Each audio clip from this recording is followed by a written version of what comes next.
La leucémie chez l'enfant et l'adolescent. Le corps humain.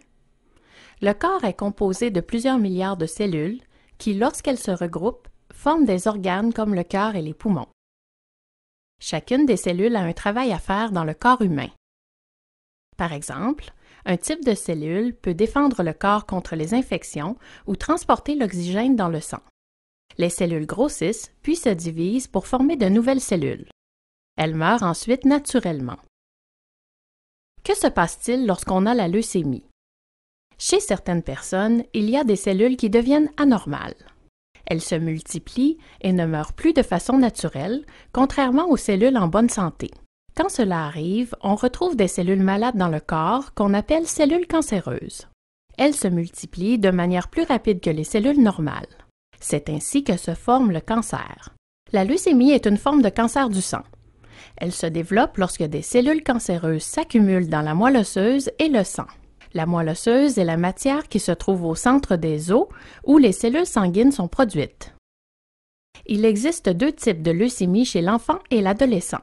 La leucémie lymphoblastique aiguë, qu'on appelle aussi LLA, et la leucémie myéloïde aiguë, aussi appelée LMA. La leucémie lymphoblastique aiguë et la leucémie myéloïde aiguë sont des cancers qui peuvent évoluer rapidement s'ils ne sont pas traités tout de suite après un diagnostic. Les symptômes de la leucémie. Lorsque les cellules cancéreuses sont nombreuses dans le corps, elles empêchent les bonnes cellules de faire leur travail. C'est ce qui fait apparaître les symptômes de la leucémie. La LLA et la LMA provoquent des symptômes qui peuvent être différents d'une personne à l'autre. La plupart des symptômes sont semblables à ceux d'autres maladies moins graves. En voici quelques exemples. Des douleurs dans le corps, par exemple dans les bras, les jambes, les genoux ou le dos. Des ecchymoses inexplicables, on trouve des bleus sur le corps qui sont apparus soudainement. Un teint pâle. Des petits points rouges qui apparaissent sous la peau, on les appelle pétéchies. De la fièvre légère mais qui ne s'en va pas. Une perte de poids. Des saignements qui durent longtemps à la suite d'une coupure, de la fatigue, un manque d'énergie et un essoufflement lors d'activités physiques normales. Le diagnostic de la leucémie. Puisque la leucémie est un cancer du sang et de la moelle osseuse, des échantillons de sang et de moelle osseuse sont prélevés pour identifier le type de cellules qui sont malades et où elles se trouvent exactement. Ces analyses permettent de déterminer le type de maladie. C'est ce qu'on appelle un diagnostic. Pour établir le diagnostic de la LLA et de la LMA, une équipe médicale fera habituellement des prises de sang, un prélèvement d'un échantillon de la moelle osseuse et un prélèvement d'une très petite quantité d'os contenant des cellules de la moelle osseuse. Une fois que le diagnostic de la leucémie est posé, il est important de commencer le traitement le plus rapidement possible.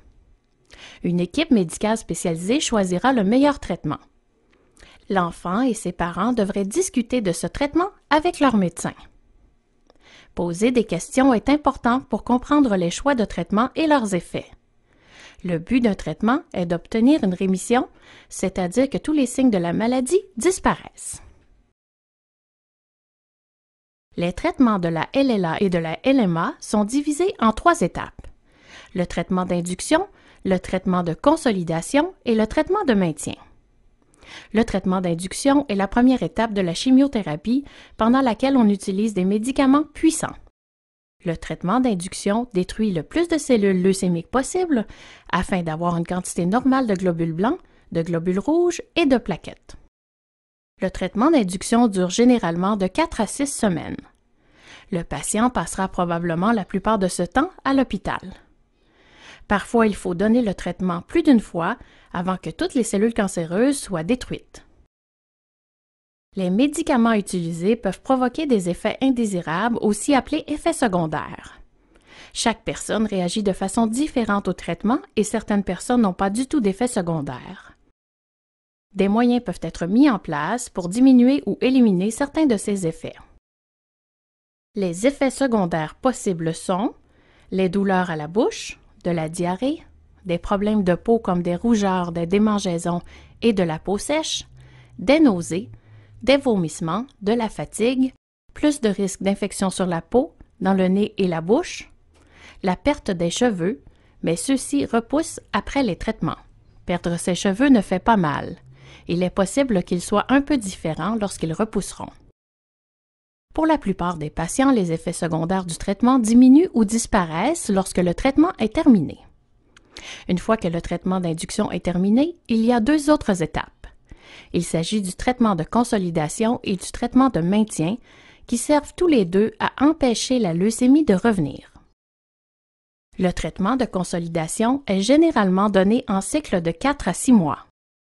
Si la chimiothérapie est administrée par voie intraveineuse, donc par les veines, le traitement est offert à l'hôpital, mais le patient retourne à la maison une fois que le traitement est terminé. Si la chimiothérapie est administrée par voie orale, donc par la bouche, le patient peut rester à la maison durant tout le traitement. Le traitement de maintien comporte surtout des médicaments que l'on prend par la bouche à la maison. Pour un enfant ou un adolescent, le traitement de maintien dure généralement entre 2 et 3 ans. Normalement, il peut alors reprendre une vie normale et retourner à l'école. Cependant, il faut prendre certaines précautions car il y a encore un peu plus de risque d'attraper des infections comme le rhume. La leucémie chez les enfants. Au Canada, environ 300 enfants reçoivent un diagnostic de leucémie chaque année, ce qui représente un tiers des cancers chez les enfants de 0 à 14 ans au pays. La leucémie est le cancer le plus répandu chez les enfants de 0 à 14 ans. Chez les enfants atteints de leucémie, 3 sur 4 ont la LLA. La LLA affecte davantage les garçons que les filles. La LMA est moins fréquente et se manifeste plus souvent chez les filles que chez les garçons. La leucémie est une maladie grave, mais grâce au traitement, la majorité des enfants peuvent en guérir.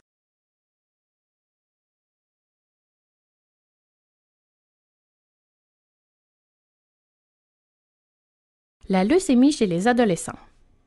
Chez les jeunes âgés de 15 à 19 ans, 400 cas de cancer sont diagnostiqués chaque année au Canada, davantage chez les garçons que chez les filles. Parmi les cancers diagnostiqués chaque année chez les adolescents, 12% sont des cas de leucémie. Les jeunes qui sont atteints de leucémie auront probablement à vivre de longues périodes de traitement. Cependant, la plupart d'entre eux peuvent espérer mener une vie normale et active. Voici quelques faits sur la leucémie. Le diagnostic de la leucémie provoque des fortes émotions qui sont tout à fait normales. La tristesse, la peur et la colère sont quelques-uns des sentiments qui peuvent être ressentis durant ces moments difficiles. La personne atteinte de leucémie et les membres de son entourage auront en tête plusieurs questions sur la maladie. Voici quelques éléments de réponse. La leucémie n'est pas héréditaire, c'est-à-dire qu'elle ne se transmet pas par les gènes d'un parent à ses enfants. Il est rare qu'un cancer pédiatrique se développe chez les frères ou les sœurs d'un enfant qui en est atteint. La leucémie n'est pas contagieuse. On ne peut pas attraper un cancer en côtoyant une personne qui en est atteinte. Nous ne connaissons pas les causes de la leucémie, il n'est donc pas encore possible de la prévenir. Les enfants et adolescents ayant un cancer du sang ne sont pas responsables de leur maladie. Ce n'est pas leur faute s'ils sont malades. La leucémie est une maladie grave qui peut être mortelle, mais avec le bon traitement, la majorité des jeunes vont survivre, retourner à l'école, fréquenter l'université, intégrer le marché du travail, faire plein d'activités, etc. Même avec des traitements, la leucémie peut revenir. C'est ce qu'on appelle une récidive. Heureusement, une récidive est rare chez les enfants et les adolescents atteints de leucémie. Durant la première phase des traitements contre la leucémie, on doit parfois arrêter d'aller à l'école. Certains patients auront un professeur à la maison ou à l'hôpital. Dès que leur état de santé le permettra, ils retourneront à l'école et à leur vie normale auprès de leurs amis. Des équipes de chercheurs du monde entier tentent de développer des traitements plus efficaces et qui donnent moins d'effets secondaires. Les familles des enfants et adolescents qui reçoivent un diagnostic de leucémie peuvent compter sur des professionnels de la santé qui pourront les soutenir dans leur parcours vers la guérison. Grâce à la recherche, la majorité des enfants et adolescents qui sont atteints de leucémie pourront en guérir.